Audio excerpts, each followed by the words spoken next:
Hello. Welcome to the Rotten Horror Picture Show, the horror movie podcast where we talk about films off the Rotten Tomatoes 200 Best Horror Movies of All Time list. My name is Clay, and with me as always is Amanda. How are you doing, Amanda?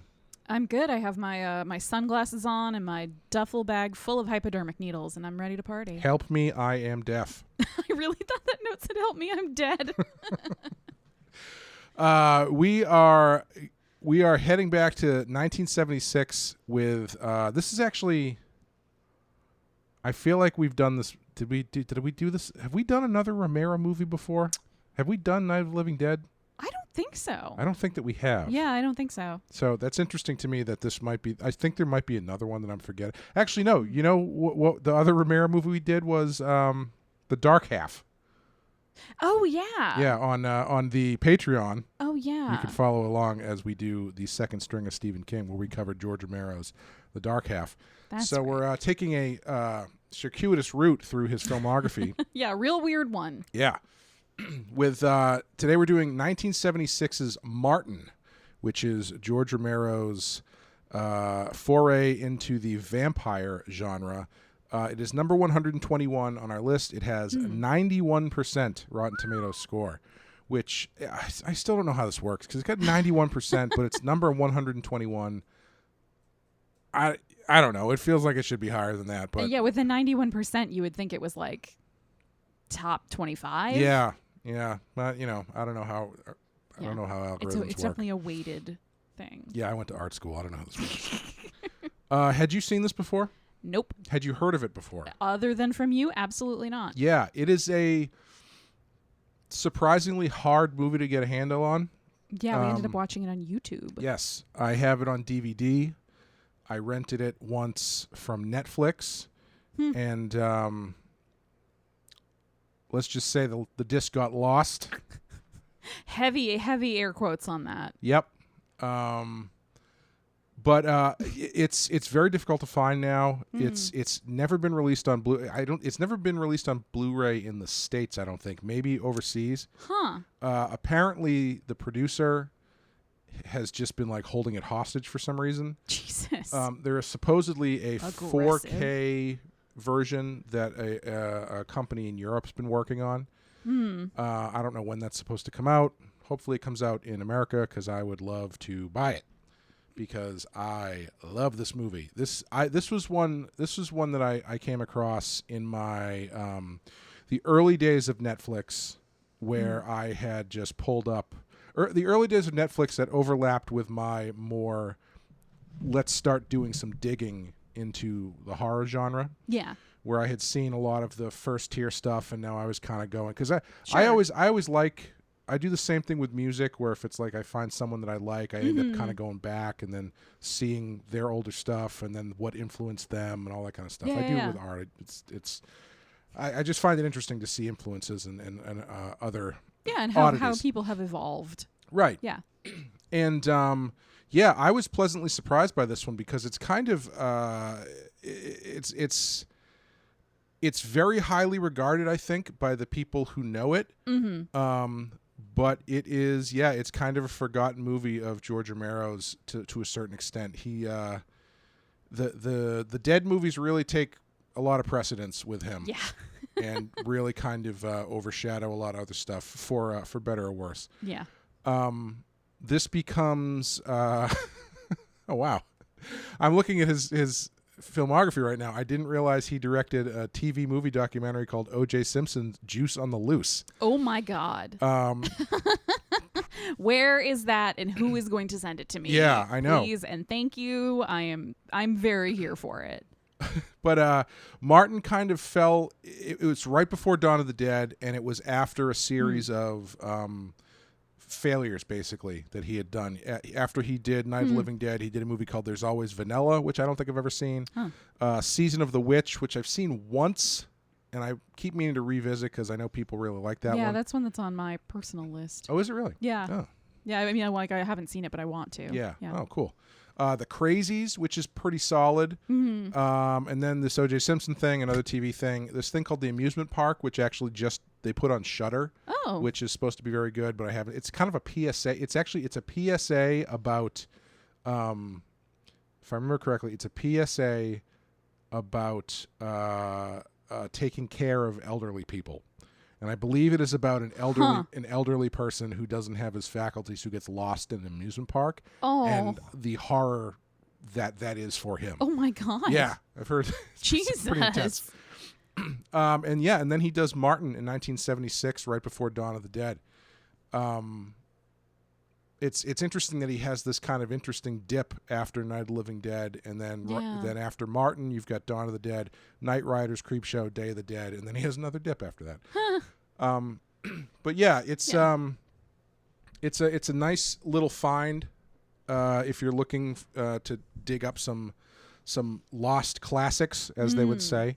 So we'll take a quick break, play you the trailer, and then we will get into Martin. My name is Martin. I'm 84 years old. People think I'm crazy when I tell them how old I am. I'd like to be normal. I just have a sickness. The only way I can survive is by drinking blood.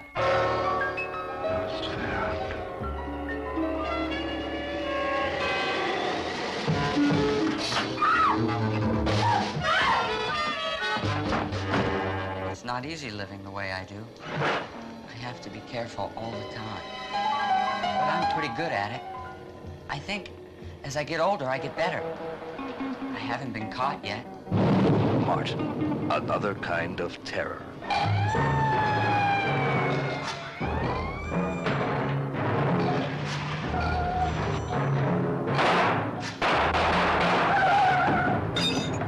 See, people don't understand what's wrong. They think that I'm a monster. They think I'm a vampire.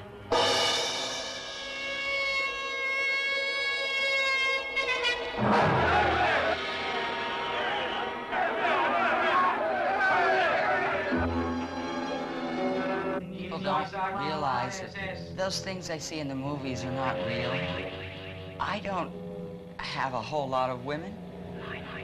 It's nice to watch them. I watch them a lot all the time.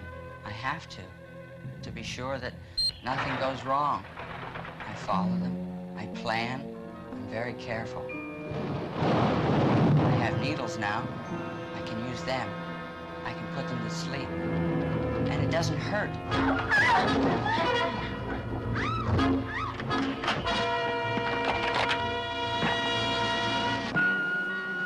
Martin, another kind of terror.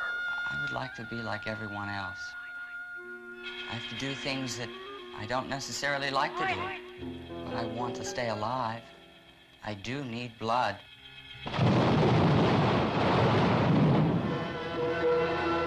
From the director of Night of the Living Dead, Martin, another kind of terror.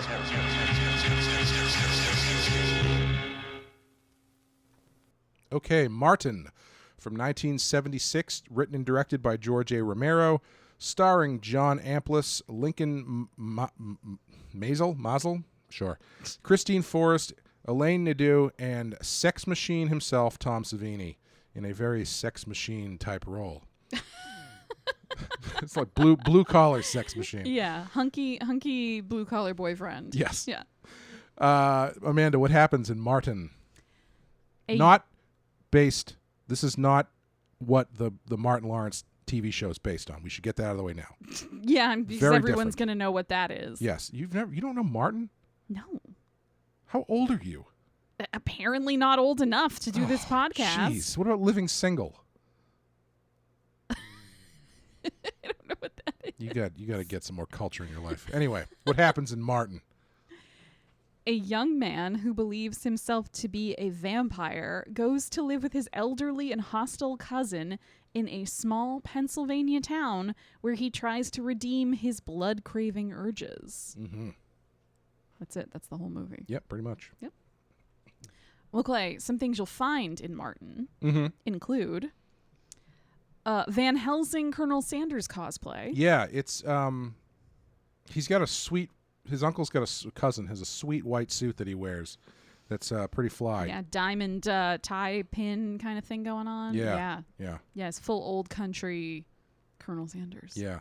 The secret ingredient is wooden stakes in this sense. Just wooden chips, splinters from wooden stakes. Yes. Well, the secret ingredient is family shame, is what it is. It's garlic. Yes. Go. There you go. Yeah. You'll also find shitting with the door open. That's how you know you're in Pittsburgh. Repeatedly. That's how you know you're in Pittsburgh. Over and over again. Yep. At least 3 times in this movie. As well as door-to-door warm raw meat delivery. Yep. Just clutch it to your chest like you're cradling a puppy. Yeah. You know, anybody who does like HelloFresh or Purple Carrot or something like that, Yeah. you really need to appreciate the box full of ice and nicely Yeah. cooled food that gets delivered to your house, Yeah. because the other option is a weird boy Clutching wrapped walks meat. it to your house Yeah. after clutching it to his warm stomach for Yeah. about 3 miles. Right. Walking uphill both ways in the sun. Yeah. But But on the plus side, if you want to, you can have sex with him after.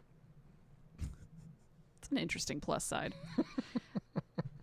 You'll also find a thorough explanation of emergency phone numbers of the 70s. Yeah, so one of the things I love about this movie is how naturalistic it is, and how Yeah, that's a great word for it. yeah, how I think the performances are really good and really natural. It almost kind of has a documentary feel to a lot of it. It does. But they could have cut some of that phone business when he breaks into that house, because they just keep Oh God, yeah. trying to figure out who's on the phone. Yeah, it feels like an SNL bit. It does. Yeah. And it by the third time, the lady's trying to like dial through, but she forgets the phone number. It's like the tension's gone. Yeah, and now it's just become like a comedy, and then it's gone from comedy to just kind of boring after a little bit. yeah. They could have sliced some of that One out. or two fewer attempts at the phone. Yes. Yes. You'll also find Amanda's 5th grade Halloween costume. Mm-hmm. I assume you mean the Dracula get up. Oh, absolutely. Yeah, I think it was my older brother's first, and then I promptly commandeered it as soon as I can, and ran around in that cape for probably several days. My favorite thing about that is, it transforms. So like you first see him in this very stereotypical Dracula cape with these fangs, and then at a certain point you see what he's really wearing, which is like a black knit blanket with plastic fake vampire teeth. Yes. But like the actual vampire cape he wears isn't like a really good looking vampire cape. Yeah, no. It's clearly like a It is corner like we store. went. Yeah, we went to the $5 section Yeah. at a like corner store. Yeah. Yeah, I don't think It's this amazing. movie had a much budget, so I guess probably not. they did what they could. Yeah. And finally, you'll find questionable cousining. Yeah, well, I guess parenting too, because they do send him to live with his cousin. Although technically, Well, I want to talk about that once we get into things a little bit. Sure. I want to get into the like Martin backstory. Martin. That was the theme song to the Martin TV show, which you don't know. Yeah, I was so going to say you are it's totally lost on alone you. in You know this what? one. There's a lot of people listening right now that are just howling and clapping for the Martin theme song. Howling and clapping. This is gonna be our highest rated episode. All right.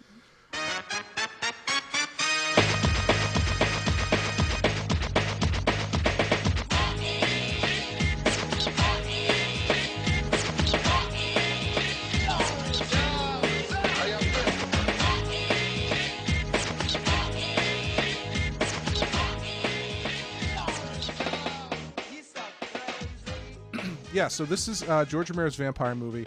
He takes the same kind of approach to this. I think that he kind of takes with Night of the Living Dead, where he makes it a little bit. He tries to take something that's very magical and make it a bit more realistic. There is no magic. There is no magic. And, you know, I am going to just right out of the gate undersell this by saying, not only do I think this is his second best movie behind Night of the Living Dead, I think this is one of the best vampire movies that I know of. Interesting. Yeah, I assume that means you do not agree. I would say I do not agree. Mm-hmm. I would even say that there's an argument and a question of is this even a vampire movie? Okay, well, I mean, if a vampire movie it requires someone to be actively drinking someone else's blood, I guess it would count. I feel like there's more requirements for it to be a vampire movie than just some blood drinking. Okay. Do you know what I mean? Like if you strip everything away from the vampire lore other than he's just a crazy guy who likes to drink other people's blood, is he a vampire or is he just a psychopath? Well, I think that's the question, one Right. of the questions of the movie. Yeah. Yeah, because I think they do a nice job of blurring that line where you've got Martin, who is the vampire, who doesn't believe that he is some immortal being. But you've also got... Does he not? It's unclear, because he does say that he's 84. Yeah. But who's to say whether or not that's what he believes or that's what he's been told, like made to believe by his superstitious family. And then you've got his cousin, his older cousin, Tatakuta. Yeah. Great name. Yeah, Great name. Great heart song, too. Who is fully on board that this guy is a monster. Yeah.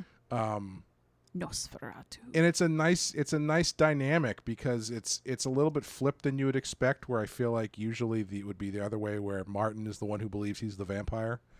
Yeah. Yeah, and like insists to everyone that he is To one. be fair, he doesn't not believe he's a vampire. He just Right. doesn't think there's any magic behind it. Right. It's just a sickness. Yeah, I don't even know if he would think of it as a sickness. Yeah.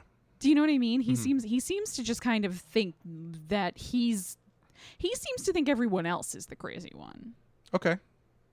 Like he talks all the time about how the world is just full of crazy people and he's the only one who knows how to stay calm. Well, yeah, he's an incel, is what he is. Yeah. Like he very much like what I find so fascinating about this is essentially like one part vampire movie and one part like 70s serial killer movie. Yeah. Because Martin, the character, is very much in line with a serial killer. Like absolutely. You go into a textbook of what a serial killer is, it's going to look like this guy. Yeah, I actually have in my notes that he's more Ted Bundy than he is Dracula. Yeah, absolutely. Yeah. Which is a really interesting way to take it. But one of the reasons I would say that it is a vampire movie to me is I actually think this has a lot in common with Nosferatu, the 1920s movie. Sure. And also, the remake as well. Because in both the Nosferatu movies, you've got this malevolent force that comes to town and basically is the metaphor and the avatar of the town around it dying. And this is very specifically set in the suburbs of Pittsburgh. Beautiful Pittsburgh. Beautiful Pittsburgh. 70s Pittsburgh. Oof. Yeah. And basically like the town is just kind of falling apart. Yeah. Nobody's happy. Yeah. Everybody is depressed. There's no work. The buildings are falling apart. Yeah, they talk about having to rebuild the church and like asking people to sell things in their house to Yeah, it's a really nice parallel, I think, with something like Nosferatu that sets the vampire as this the metaphor for what is happening to the other people in the story. Yeah. Yeah, I mean I don't disagree that there are elements of vampire movies being played off of in this. It's hard for me to say that I think it's one of the best vampire movies I've ever seen where I'm not sure if it's actually about a real vampire. You know what I mean? Like I when I watched it, I took it much more in the sort of 70s serial killer movie vein than I did as like an actual like this is a vampire movie. Do you know? What would you need to make it a vampire movie? I think I would need a little more like a little more ambiguity that he might actually be like an 80-year-old eternal being, even if there's no other like magic or other like elements of the traditional vampire. It's like almost too rooted in real life and reality for me to kind of believe that he might be what Tatekura thinks he is. Mm-hmm. Instead, I'm like, oh, this is just like kind of a weird version of like a folie à deux, where it's like two people whose madness, when you put it together, creates this like perfect storm. Sure. That's kind of more how I saw it when I watched it. Well, how would you interpret the black and white sequences? Do you think that those are pure fantasy, or do you think that they are flashback? I think they're flashbacks to how he's seen. I think most of it, if I'm remembering correctly, seems to be the same like couple incidents that he's remembering. Yeah. He's remembering another time where he killed a woman, and it seems to be maybe it's the first time, maybe it's just like the very early time, or kind of like the best one, right? But we were sort of making jokes about like in the flashback, the black and white scenes where he drinks this woman's blood and he gets the blood all over his shirt, and that's kind of how he gets caught, is that like everybody sees him with the bloody shirt. Yeah. We're like, oh, that's why he gets naked, right? Yeah. Like because he doesn't want to get blood on his clothes. He learned from this thing. So you see flashbacks to that, flashbacks to sort of like an angry mob chasing him, and flashbacks to another exorcism attempt.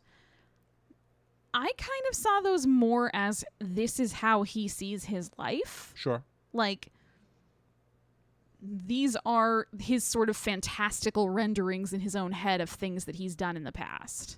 But like that doesn't mean that he actually did them back in 1887 or whenever they're trying to claim he was first being a vampire. Yeah. I saw it as sort of him romanticizing his own life and his own behavior, and in a way justifying it, which is, I think, what lets him continue doing it, is that he sees these women as welcoming him, whether or not they actually are. Right. Like, he views it as like, they're waiting for me. They want me just the way I want them. Yeah. And I think it allows him to kind of continue to do what he's doing and live in his own reality. I saw it more as that than like literal, we're getting visions of the past. Sure. Yeah. Yeah. No, absolutely. I think that, I don't know if for me it needs to be a literal vampire for it to qualify as a vampire movie, because I feel like it hits some of the things that vampire movies have tried to do since. I think it hits them better. Okay. So I much prefer the way that they handle his vampirism as possibly being like a mental illness or a sickness or something. Yeah. I much prefer this than what comes later, where it's just like, oh, it's just a blood disease. It's just, it's a metaphor for AIDS. I find that to be so, like the first time you do it, okay, fine. Yeah. But like, I find it to be very kind of hacky. Yeah. When it's just like, they're trying to take some of the magic away from, they're trying to have their cake and eat it too, where they're taking some of the magic away from vampirism by saying, oh, it's a blood disease, but also he can turn into a bat, Right, which is why I think that kind of premise works in something like Near Dark. Yeah. Where they're not like they can't turn into a bat. Sure. They don't like have powers to summon wolves or like turn into mist or hypnotize people with their eyes. They're just like aggro crazy people who have a sun allergy. Right. And can't process solid foods, so they drink blood. Yeah. So yeah, I get what you're saying with that kind of thing, where like they're trying to have your cake and eat it too. I think Near Dark is the one that keeps coming into my head. Sure. Yeah, absolutely. And I would definitely put this in like the same ballpark as Near Dark. Interesting. Well, in terms of like the kind of vampire movie that I like more. Sure. Okay. Because like you're not gonna get really into like what was Dracula 2000 or whatever. Oh, I love don't get me wrong, I love Dracula 2000. I have not seen it in a very long time. Yeah, but I remember seeing that movie in the theater. Movie. I saw that in the theater. Oh wow. Yeah, and I was like, you know what? Fucking A, I'm in. Come on, Dracula turns out to be Judas. That's brilliant. Yeah, that's pretty good. But like I appreciate that this movie taking this idea of dispelling the myths as, oh, these are things that these are just things from the movies, or these are just things from books or whatever. Superstition. Yeah. I appreciate them doing that with like some point behind it, instead of just, I'm not saying Near Dark does this, but there are other movies that'll just have one scene where they're like, it's not like the movies, pal. Yeah. Crosses don't do anything. And it's just like you're just doing that to try to be cool. Right. You know? Right. Whereas in this, it's like it's part of the story. It's part of the fabric of the story is this idea, excuse me, of old world versus new world, superstition versus reality. Like, I think one of the most interesting things about this, God, excuse me, is the way that Romero portrays religion, specifically Catholicism. Yeah. Because and portrays it quite literally as Father Howard. Yes, yeah. he plays this sort of like hip young priest. Yeah. Who it's like, now demons. Yeah, like that's funny. Tata Kuda has him over for dinner and starts talking about what he thinks about demons and stuff. And he gives this really kind of like modern response where he's like, well, you know, I think it's those old things, those old rites and stuff, they're very important to the history of the church and blah, blah, blah. Yeah. And you know, I think there's an older priest who claims he's actually done that. Like, he says it very like, can you believe that this guy has actually done this stuff? Isn't that wild? Yeah. Some people still think you do these things. Yeah, and like the way he doesn't play the priest malevolently or maliciously. No. But the way that he plays him is very much like he's just there for a free meal. Like, it's not like explicit, but he's got this sense to him where he's like, you know, he's taking all the wine that they're giving him, he's trying all the cookies and stuff, and he's like, yeah, I'll talk about demons for a second, sure. I think it's also a measure of, and like, not to get super defensive on the behalf of Catholic priests, my uncle is one. Oh, right. But I think a lot of it is the obligation a priest feels more towards his flock. Sure. You know, where it's like, all right, there's this old guy, you know, he wants me to come over. He comes to church every Sunday. He's a good parishioner. He's a pillar of the community. He owns this store. I should go. I should get to know him. Like, he's an important person in this community. He's an important part of my parish. Yeah. So I think a lot of it's that more than just like a free meal. It's sort of like, no, this is the job now. The job isn't demons and exorcisms. Yes. The job is sitting in this old guy's living room and kind of humoring him and giving him some spiritual counsel if he asks for it. Right. Yeah. Like, it's more of a like priest as like counselor rather than as like, you know, this infallible spiritual leader. Right. Which is kind of what Tate Kuda wants. Right. He wants the old school fire and brimstone, you know, Latin mass and all of that. And I think he sets up a really nice contrast when Tate Kuda does get that from the older priest, because this movie makes religious Catholic rites of exorcism look so much more ridiculous than vampirism. Like, the way that they in the scene where they kind of try to do this exorcism on Martin, they're jumping back and forth into one of these black and white flashbacks of something similar happening. Yeah. And the flashback is much more cinematic. Oh, and it's much more somber, dramatic, and yeah. And the actual reading and performing of these rites just sounds like a priest reading it out of a book, like you would. Yeah, because he is. It's literally what he's doing. But there's like no magic to it. There's no and Tate drama. Kuda is holding the lit candles in the shape of a cross, but he can't quite hold them steady. He's old, so his hands are shaking and the hot wax is landing on his fingers, so it's clear he kind of wants to drop them. My favorite part of it is at the end, or towards the end, when the priest is reading the thing and he kind of says like, some, this is the word of the Lord. Everybody says amen, and then like, amen. Like, it's just like very you need clunky prompting. It's very clunky and silly. Yeah, it's like reading the stage directions out loud. Yeah, you know, and it's kind of part of the theme of the movie, I think, from Romero's perspective, which is there is no magic. You know, he's presenting the religion as being just as kind of silly in some respect, at least the old view of it, to be just as silly as this idea that maybe this guy is a vampire. Right. Decorating your house in religious icons and nailing garlic strands to the doors and stuff. Yeah. I guess my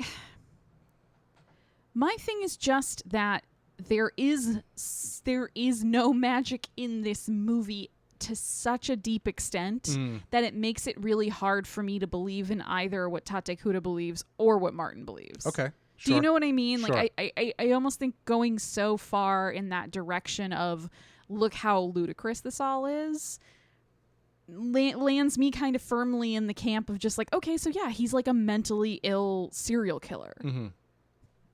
Like if there's no magic and there's no room for any of this sort of esoteric belief to be true, then he's not an 84-year-old vampire. He's just a crazy guy who's raped and murdered a bunch of people. Right. Sure. You know what I mean? So like, I'm not saying it's not at all a vampire movie, but I think that's why I keep coming down on the side of it being taking the concept of a vampire and using it as an entry point to tell a very different kind of story. Sure. Rather than a story about a vampire. Yeah. I don't think it's that different of a story, though. I think, because, I think it hits a lot of the beats that vampire movies tend to hit. Yeah. And I think thematically it's very tight.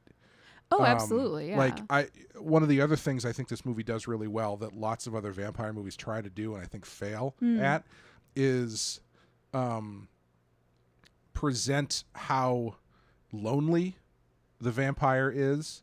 And what I think the actual kind of magic trick of this movie is that Martin himself is kind of a cipher, right? He's kind of just this there's not much to him. Right. He's very he's animalistic in a way that I think also is more accurate than anytime it's like, ooh, the vampires are really animalistic because they got big teeth and they do. Martin is animalistic because he just like sits and he waits. Well, it's like and he watches. His girlfriend from down the street. One of her first exchanges with him when she drives him home after the warm raw meat delivery. Yes.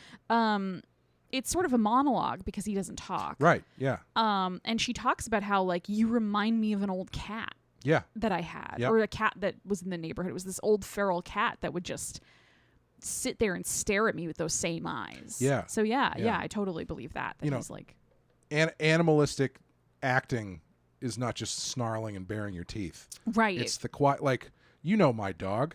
My dog will sit and he will stare at you. Yeah. And that's creepier than if he were to like bare his teeth at you. Absolutely. He will unblinkingly hard stare at me for minutes at a time. Because most of the time when he bares his teeth, it means he's happy. But just a smile. But yeah, Martin becomes this sort of like central figure who doesn't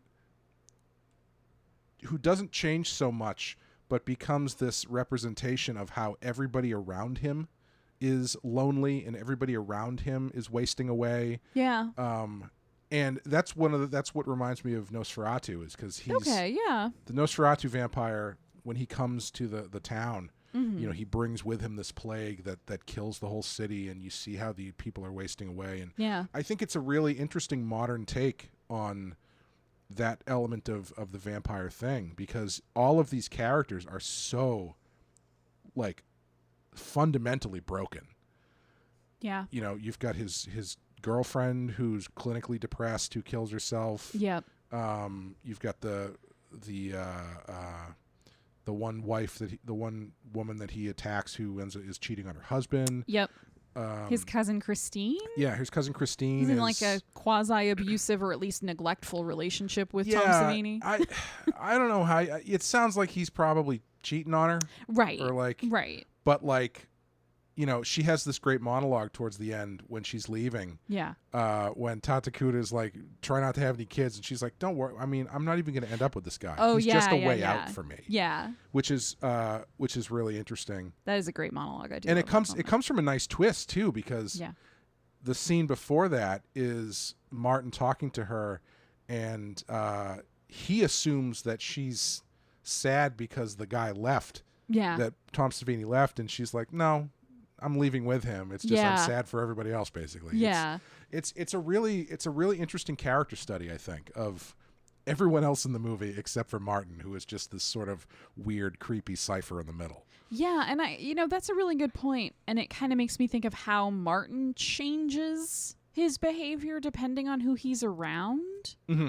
So, like, when he's with Tatekura, he kind of plays up.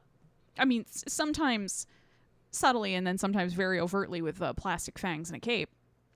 He plays up the whole Nosferatu thing, and he almost kind of torments Tatekura, but also sort of fulfills what Tatekura wants him to be. Yeah. Like, Tatekura wants him to be a Nosferatu. Right, sure. And so he's like, sure, okay, I'll be your Nosferatu. Let's do this. Mm-hmm.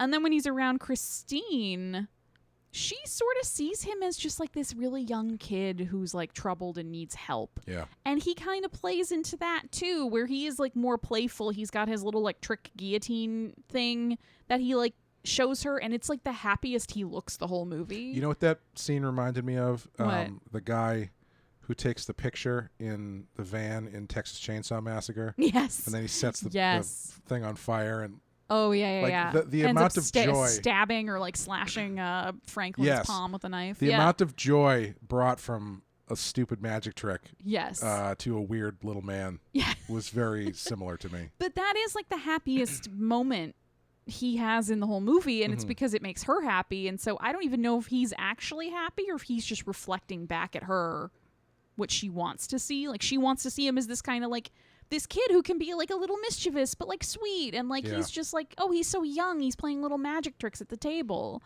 And then obviously for the neighbor, his girlfriend, whose name I'm blanking on, was she Abby? Her name is Mrs. Santini.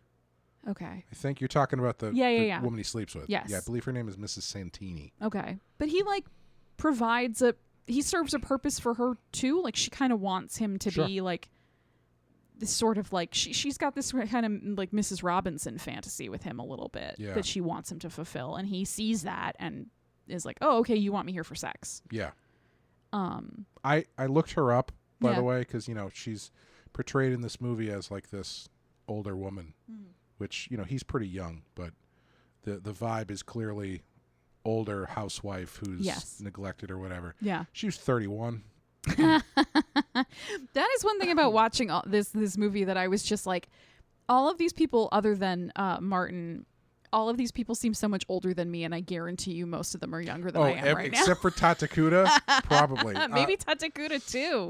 Romero, I think Romero might have been around my age, maybe, or maybe your age. I'm not totally sure. Let me look up. That's wild. He was born in 1940, so he would have been 36. Right in between us. Yeah. Yeah. Wow. I've accomplished nothing in my life. Hi, how are you? People look so much older in the past.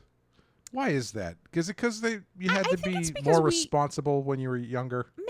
I also think for us it's a little bit because we probably have seen pictures of our parents. That's true. When they were that age and looked sort of in that style. Because I know, like, my dad was born in like 45 or something. So when I see pictures of him from like the 60s or 70s, I'm like, he was old. And it's like, no, he was like 30. Yeah. Well, I think I've mentioned this before, maybe not here, but on one of the other podcasts. When I was younger, when I would see like baseball players and baseball cards, and the guy, the older cards where the guys get the big mustaches and stuff, my thought was, oh wow, man, these guys are so much older than me. Yeah. Which at the time was true.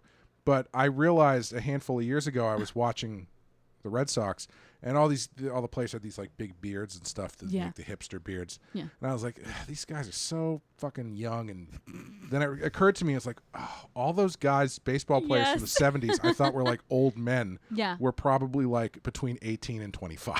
Yeah. Yeah. Maybe 28. Yeah. A mustache makes you look older. Yeah. It does. It ages you. Yeah. But yeah, I like what this movie is doing, vampire movie or not. Sure. I really like the story that this is telling, because I do think it is a very interesting portrait of American life at this time in history. This is 1976. This is the year of the bicentennial. and you have this movie which is kind of just about people in America who are sick and tired of being sick and tired, and it's I think it's the blending of the vampire thing and the serial killer thing is I think it's a very modern take that might have been a bit ahead of its time, frankly. I can totally see that. And I do think it's for me, I think it was interesting when I kind of watched this through again today, and I could pay a little more attention to not Martin. Do you know what I mean? Sure. Like everyone else around him and what they were doing and like the environments. Because I think the first time I watched it, I was trying so hard to sort of figure out, does this movie want me to feel sympathy for Martin? Sure. Okay. And I think I was so focused on that question that I missed some of the sort of setting and the background stuff. Mm-hmm. And so watching it through again was great because I did get to pay more attention to like the scenes where he takes the train back into downtown Pittsburgh. Oh yeah. And is just kind of wandering around, and there's like trash everywhere and abandoned buildings, and the city looks like a hell, and the people who live there, you know, there's women going in and out of the grocery store, and the minute they come out the door they're just accosted by dudes. Right, yeah. And it seems like when I first watched it, I was kind of like, is this an exaggeration? And then I was like, well, even if it's an extreme, like maybe it's exaggerated for effect, but it's still more accurate to the time than it seems. Yeah. Like this really was like, economically things were not going great, socially things were like really tense and not going great, cities were not in a good state. Was Vietnam still going on in 76? I have no idea. I don't remember. I mean, I'm sure there was a gas crisis. Probably. Problems with Iran. Yeah. An entire verse of "We Wouldn't Start the Fire." Yeah. Is going on. Exactly. Yeah. Ho Chi Minh, et cetera, et cetera. Yeah. Back again. Exactly. Yeah, there you go. Pesky Ho Chi Minh. But yeah, it's interesting. At least I can't say that this is an analogy. This movie is an analogy to Billy Joel's The Stranger. At least not yet, because now that I've just said that, I'm working on it in your head. Yeah, I might be able to get there. Anyway, sorry, continue. No, that's fine. But yeah, like as like a historical and a social artifact, it's really interesting. And I do agree with you that it's taking the sort of beats of a traditional vampire movie and doing something unique with them. That's, you know, I'm not trying to argue that it's fully not a vampire movie. Sure. I'm not trying to say, oh, they have no connection and what are you talking about? I was more just thinking that like I don't watch this as like a monster movie. Sure. Yes. Yeah. I would agree with that. Yeah. That's maybe a better and easier way than wasting 40 minutes of your night of me trying to be like, but no. I think this probably has more in line with something like Henry, Portrait of a Serial Killer, or something like that, which is a little bit more realistic, following someone as they kind of get into their head about this psychosis they have that causes them to kill people and stuff like that. Yeah. And I do think like in this movie, I find Martin's attacks scarier than a vampire's attacks. They're really fucking scary. Because a vampire, the traditional sort of old school type of vampire that will just hypnotize you or like, you know, comes out of the darkness while you're essentially asleep and you're unguarded and just bites you on the neck and you go, and then you're either dead or you're a vampire or whatever. That's a lot more simple than what Martin does. And he, you know, you get like the extended sequence of him stalking a woman around Pittsburgh. Yeah. Like following her around town and spying on her and plotting and then breaking into her house in a pretty methodical way. Yep. He's great twist though that she's cheating on her husband. That sequence when he opens the door and he looks at the dude and goes, "Who are you?"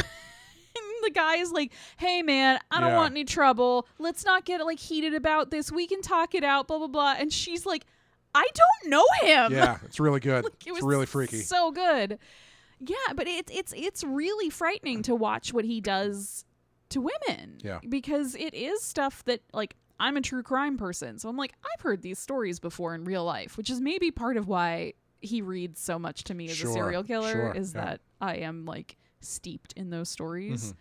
Mm-hmm. But yeah, I find it much more frightening. I mean, that first train sequence, Yeah. I think is really, really effective.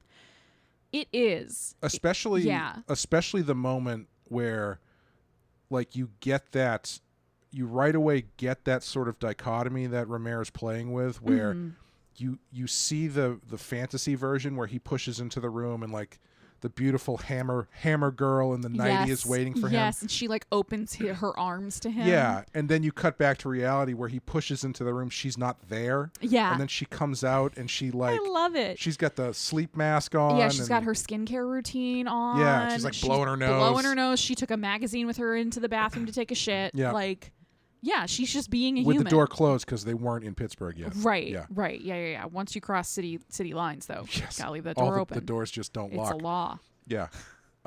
Actually, it's really funny we're talking about this. Have you ever heard of the Pittsburgh toilet? No, but I want to. I'm pretty sure. Do I want to? I'm pretty sure I scared. have this right. So I'm scared. I'm as scared as I would be if Martin were outside my door. I hope that I am relaying this correctly. If I'm not, I apologize. I look forward to your letters. They better be handwritten. There's this thing in Pittsburgh called the Pittsburgh toilet, which is in a lot of the buildings, like the apartment buildings, in the basement, there is a toilet, Okay. like a freestanding toilet. And Just like out in the middle of a room or in a bathroom? like in the basement, just freestanding toilet. Not in a bathroom, just in the floor, in the middle of the floor. Okay. And there was some confusion as to what this thing was for. Like, there were some people who thought that it was like, oh, well, you know, it's great to have a toilet in your bathroom. Was it hooked up to plumbing? Yes. The purpose of it, I guess people they kind of forgot why they were there. And so people started using them and like thinking that it's like, oh, cool, we have a toilet in the basement. Uh-huh. But the purpose of the Pittsburgh toilet is it is built in because of the sewage system overflows so much that putting this toilet in the basement Oh my God, you can like... stops the overflow from reaching the higher floors. And then you can just flush your basement toilet. Yes, essentially. So by taking out like the places that took them out or whatever my would cause God. the backups to go up into the apartments. My building needs a Pittsburgh toilet. Because they had this sort of like thing where, you know, it takes the pressure off at the basement so it Yeah. doesn't make it all the way up. That And is I didn't even realize that when we were making the joke last the night. most Pittsburgh thing I've ever heard I in think my it's life. Pittsburgh, and if it's not, well, it is now. It is now. Spread the word, everyone. Yeah. Call all your friends who live in Pittsburgh. Ask them about their basement toilet. But yeah, I think the attack scenes are really scary. Yeah. Yeah, the opening one especially, because it shows that he knows what he's doing. Yes. Like he has a technique and he has honed this technique. Mm-hmm. And like he jabs her with the needle and is like telling her to go to sleep, and he keeps saying, "I'm always very careful with the needle." Mm-hmm.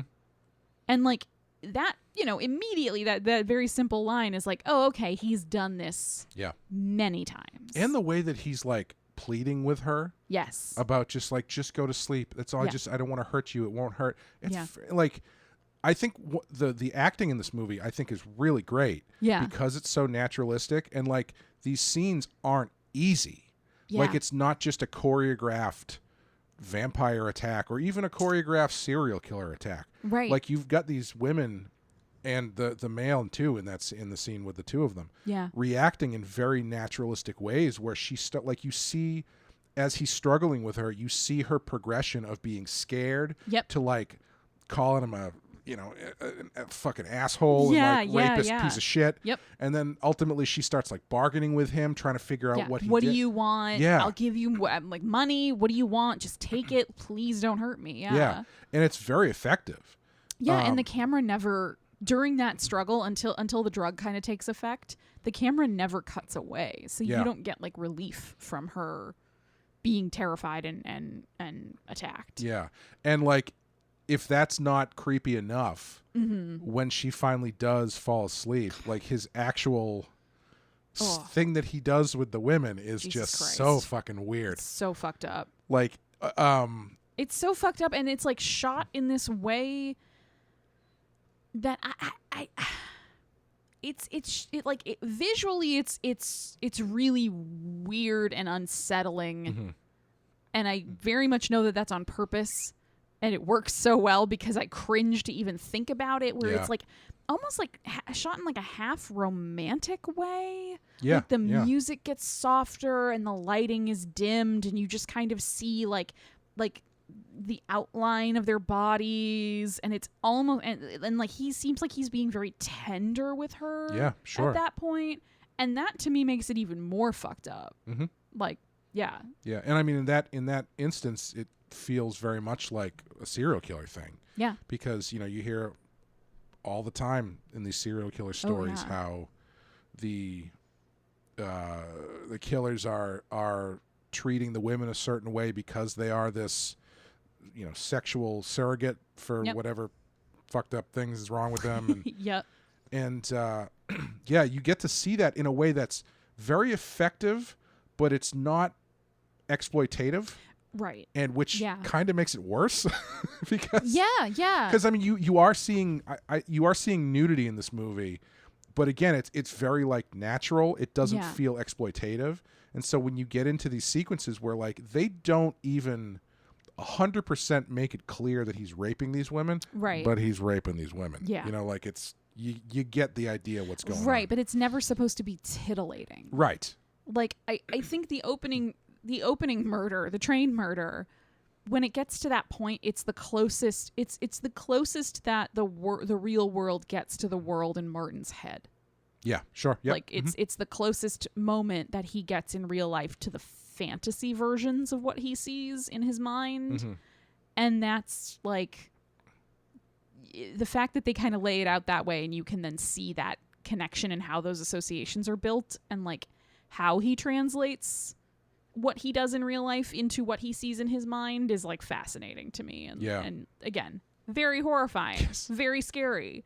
That was the thing. I think I was surprised. Like a lot of the stuff I saw or read about this movie was sort of like, well, it's not really a scary movie. And I was just like, fucking says who? Yeah. Like there aren't really jump scares, but there's like plenty of suspense and tension and violence and murder. Like, and Romero's not, I wouldn't say he's particularly known as a suspense director. And I think he is excellent with it in this. Yes. Like all of the little twists and kinks he puts into things, I think are very effective.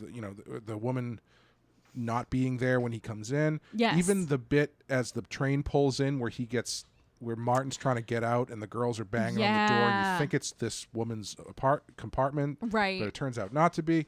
The switch where the woman's the person she's having an affair with is in the house. Yep. I think he's really, really great with that stuff. Yeah. Yeah, even when towards the end, when he goes to Mrs. Santini's house and finds, he's looking for her, but he finds her dead in the bathtub. Yep. That's very unexpected. And then there's, after that, you're like, oh shit, what's he going to do? Because he's definitely going to get blamed for this. That's the thing. Like, you were saying how much you hated that subplot. I did. As we were watching it.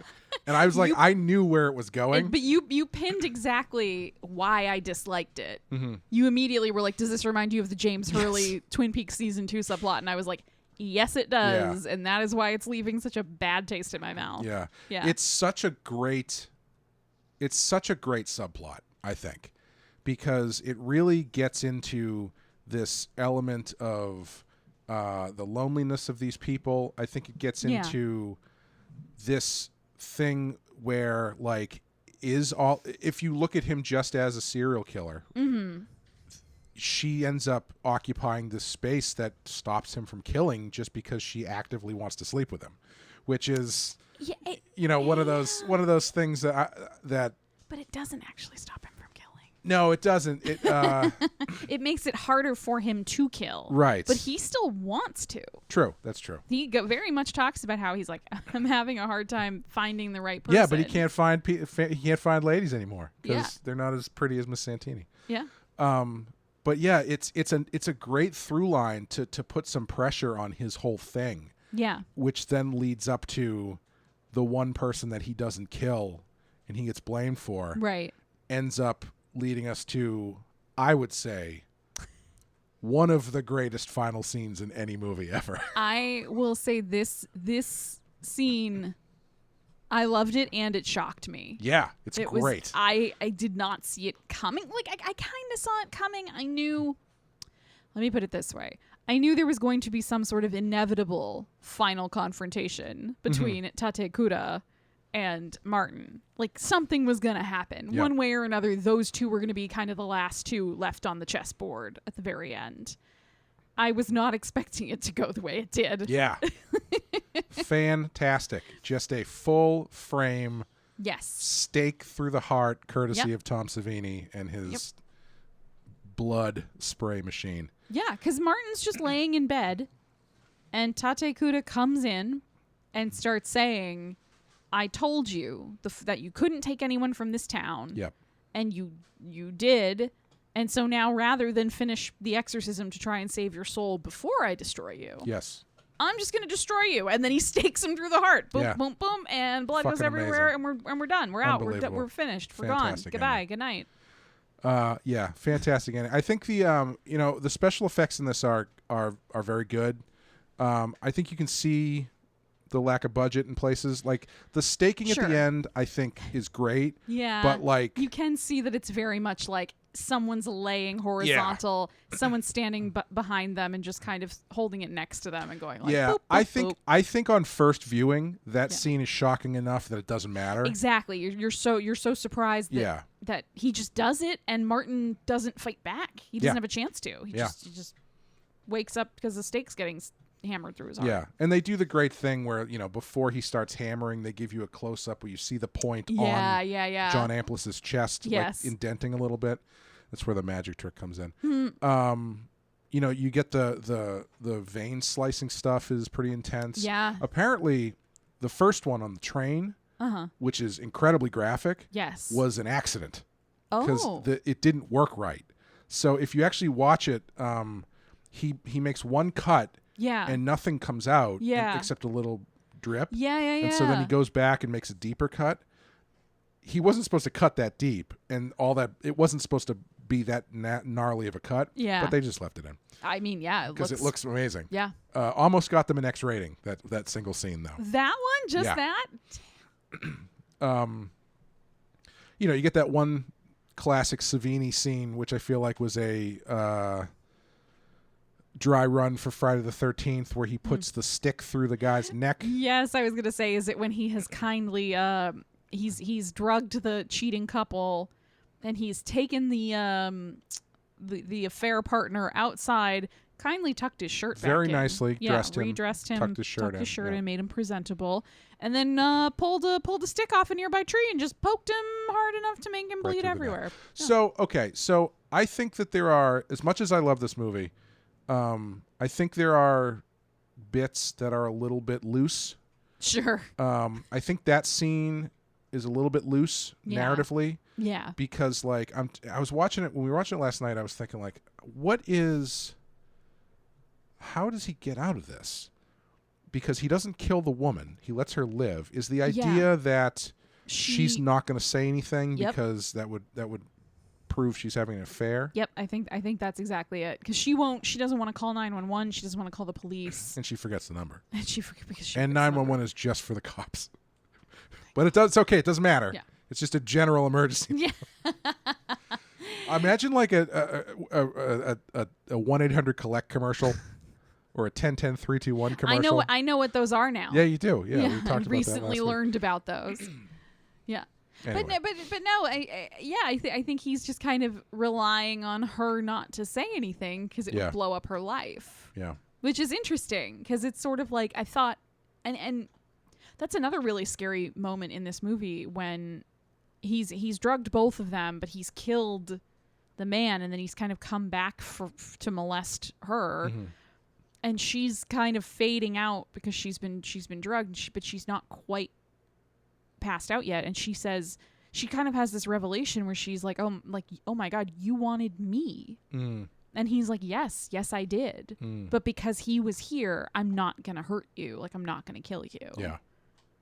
And it was like, she did such a great delivery of that line, because it was so clear that she was like having this revelation that like, oh, this wasn't just a random break-in. Like, you were specifically after me. Yeah. Which is a terrifying thought, especially as you're about to become unconscious against your will and no one's there to help you, and your prone body is going to be left to this psychopath's whims. Yeah. That's really scary. Yeah. And I think his attack, too, is, again, talking about a different way of showing an animalistic nature.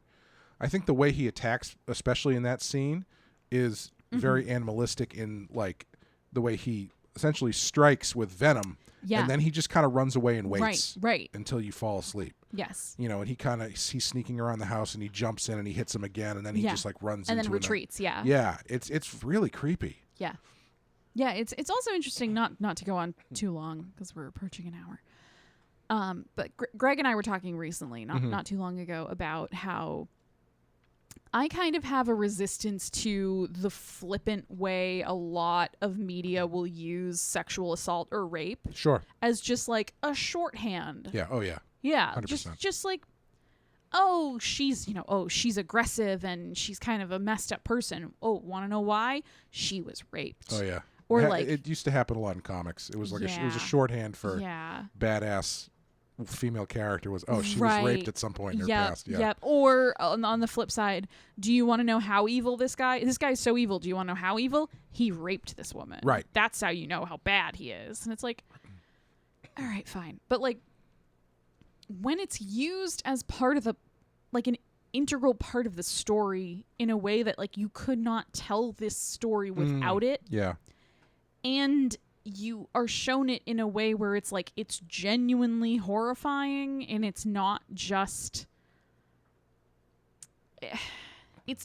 like for the shock factor. Yeah. Which is I think this movie does a good job of that. Like I think it absolutely does a really good job of showing how this is part of what Martin does, and like what does that mean? Yeah. And kind of where does that lead him? Like, where can he go from here? Right. And it seems like the answer is kind of like spiraling out of control a little bit and then getting staked through the heart by your cousin. Yes. As we're rounding out, the other thing I want to talk about is this is a very quiet movie. Yeah. The soundtrack is very subtle when there is soundtrack. I think it matches Martin's demeanor very well. He's very obviously doesn't have that many lines. He's just more like an animal, like a cat, just watching people silently. Yep, like your dog Pliskin. Yes, who is very loudly eating a toy. I feel like I should lean over with my mic and be like, "Can you all hear it?" There was in Europe. There was an alternate cut. First of all, apparently the original cut of this movie was 2 hours and 45 minutes. Whoa. Which is very fascinating because I don't really know what else you'd really want out of this. Like, and even as it stands, I feel like, you know, we were joking how towards the end there's sort of like a surprise shootout cop chase scene, which sort of comes out of nowhere. Yeah. And it feels like it's, all right, we got to put a little bit more action in this. Right. Yeah, we've been a little too quiet, a little too slow. Yeah, we're sort of we got to meandering stretch this into an hour and a half. Yeah. So it surprises me that there is that there's an extra cut. hour, and what we kept was the spontaneous cop. Yeah, apparently it was the original cut was thought to be lost, but someone apparently found it. Cool. So it is out there somewhere. I don't know if we're ever going to see it. I would be interested to watch it. Yeah. I don't necessarily think it would be better because I think they pretty much this is about as tight as you can get with this. Yeah. But in Europe, they were trying. The release in Europe was, I think this might have released in Europe after Dawn of the Dead came out. Oh, okay. And as a way to kind of like boost this movie, because it's a very quiet movie, and kind of capitalize on Dawn of the Dead, the European cut of Dawn of the Dead was recut by Dario Argento, and has all this great music by Goblin. Oh, the prog rock soundtrack band that worked a lot with Argento. And so the Italian version, or it must be the Italian version of Martin, actually has a bunch of goblin music in it, which is very weird. I don't like that. Like, Yeah. don't get me wrong. Not saying I don't like Goblin, but for this movie, it feels like the wrong choice. Yes. Like- it is an odd choice because like Yeah. clearly they were trying to like boost this a bit into be like, it's a horror movie. It's George Romero. Yeah. Goblin soundtrack. It's about vampires. I think my dog just puked on the rug beside us. All right, he's fine. Pliskin doesn't like the Italian cut of Martin either. You apparently. should have named Pliskin Martin. Yeah, maybe the next one. But clearly, the European name of the movie is Wampyr. Oh. So clearly they're trying to make it more of an attractive horror movie. Sure. I'm going to play a little bit of the goblin music Oh. that appears over the intro of the movie, Ooh. just so you can hear what kind of stuff they put into this very quiet film. Yeah.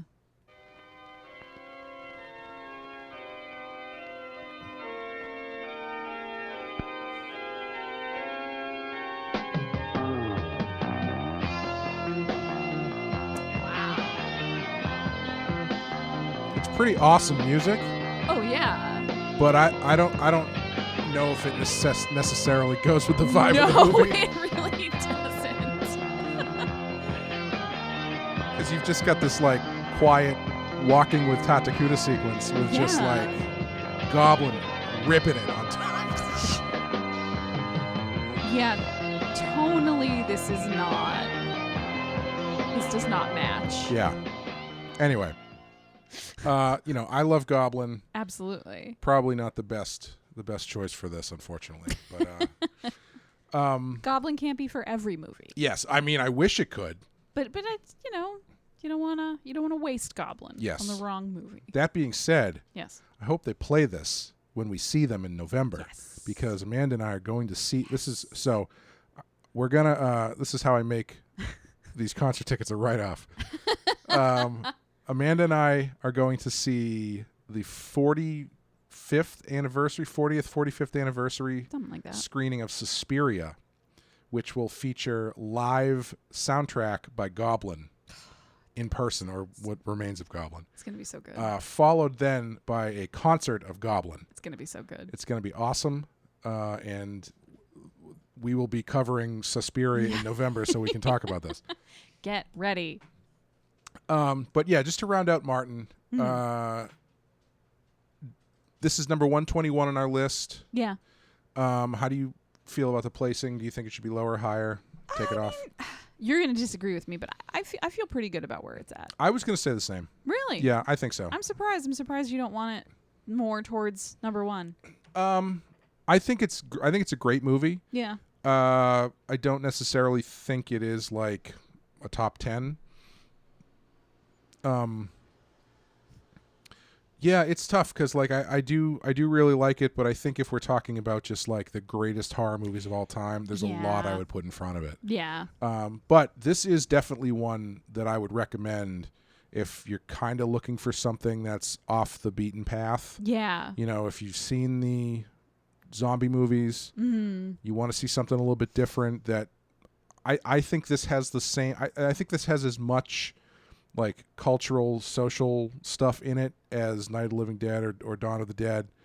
Yeah. And it's the only time Romero ever did a vampire thing. So Yeah, and I think if you like those sort of 70s era movies that are very much about the time, yeah, as well as whatever the main plot is, that if that's your thing, you would enjoy this. yeah. We didn't even talk about the radio DJ. I know, we skipped the count. Yes.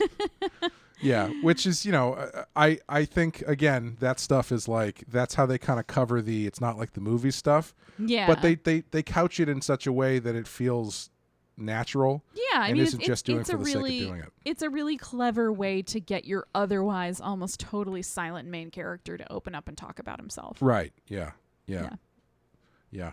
But yeah, that's Martin for you. Martin. I hit the randomizer button. Beep, boop, boop, beep, boop, boop, boop, beep, boop. And we have landed on number 32, which is 1960's Peeping Tom. Oh, I am not familiar with this one. Ooh, I'm excited for you to watch this. Right after Martin and everything. Yes. This is... more peeping, I assume.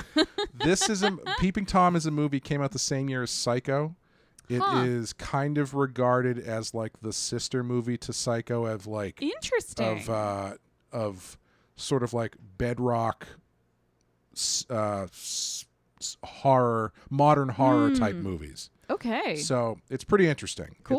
It's kind of mod, kind of funky. I think you'll enjoy it. All right. I'm excited. But yeah, that's going to do it for us here. If you'd like to help support the show, head over to patreon.com/thepensky-file. Join our Patreon where you can listen to Amanda and I talk about the second string of Stephen King movies, which is our coverage of all the 12 Stephen King movies that are not on our main list.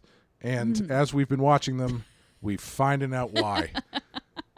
But this month, what do we do? Firestarter in September, right? In September, yeah. Firestarter, yes. September. In August, we did Sometimes They Come Back, which is another movie with an inexplicable parade scene. I forgot about that. The parade scene in this actually was just a parade that they just started shooting at. Sure. Yeah, it was just one of those things that was happening. Yeah. Down the middle of the street in the neighborhood they were in, so just joined in. Yeah. But yeah, you can follow us over there on Patreon, where last year we did the entire Friday the 13th series, which hopefully maybe we might be coming back to. There's been rumors that there might be a new Friday the 13th movie coming sometime next year. Undead rumblings. I will believe it when I see it, but hopefully I will see it eventually. Yeah. Thank you guys for listening. Thank you, Amanda. Thank you, Clay. And we'll see you next time. Bye, everyone.